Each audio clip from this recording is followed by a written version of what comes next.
নমস্কার, আমি সাধনা রান্নাঘরের পক্ষ থেকে আর একবার স্বাগত জানাই। তো আজকে আমি করব কাঁচা টমেটো দিয়ে আর হচ্ছে আমদি মাছ। এই দেখুন আমদি মাছ আর কাঁচা টমেটো দিয়ে হালকা ঝোল করব। তো আসুন কেটে নিই। তো টমেটোটারে আমি কেটে নিচ্ছি। টমেটো কাটবো আমি এই মানে বেশি হালকাও না মোটাও না। তো ওই যে টমেটোর ভিতরে যে বীজগুলো আছে, বীজগুলো যখন আমি ধুয়ে নেব তখন আমি ভালো করে একবার ধুয়ে নিয়েছি, আর একবার দেবো। যখন আমি আর একবার দেবো তখন এই বীজগুলো সব আমি ফেলে দেবো। এই দেখুন, একটা 3 টুকরো করছি, আরও 3 টুকরো করবো, 4 টুকরো করে করবো এক একটা টমেটোতে। আসুন কেটে নিই। তো এখানে আমি 6 পিসের মতন টমেটো কেটে নিলাম, সাথে একটা আলু কেটে দেবো। তো চলুন রান্না করে যাই।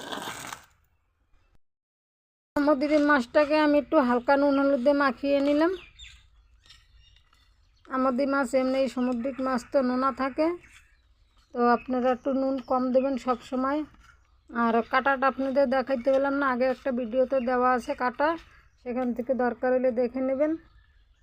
তো কড়াই গরম হয়ে গেছে, তেল ঢেলে দেবো। তো তেল দিয়ে দিলাম, আর তেলটা আবার গরম হয়ে গেছে, ভালো করে মাছটা ছেড়ে দেবো।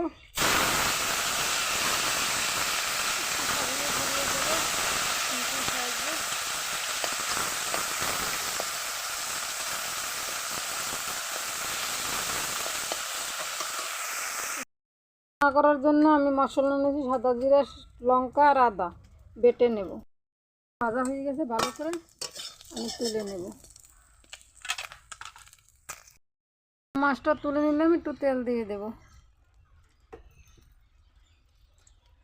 বাটা মশলাটা দিয়ে দেব।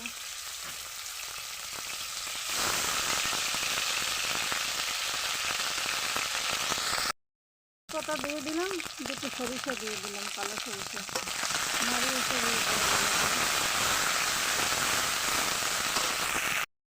আমার ভাজা হয়ে গেছে। টমেটোটা দিয়ে দেবো ভিতরে, ভেজে নেব ভালো করে।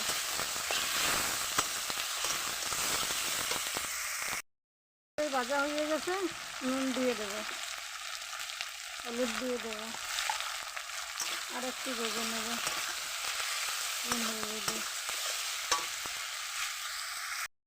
আলু সুন্দরভাবে ভাজা হয়ে গেছে, জল দিয়ে দেবো পরিমাণ মতন। ঢেলে দিলাম পরিমাণ মতন জল, ভেজে ছেড়ে দেবো।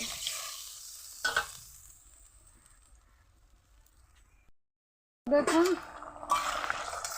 আমার আলু টমেটোর তরকারি প্রায় হয়ে আসছে। আলু টমেটো খুব সুন্দরভাবে গলে গেছে। এখন আমি ভাজা মাছটা দিয়ে দেবো এর ভিতরে।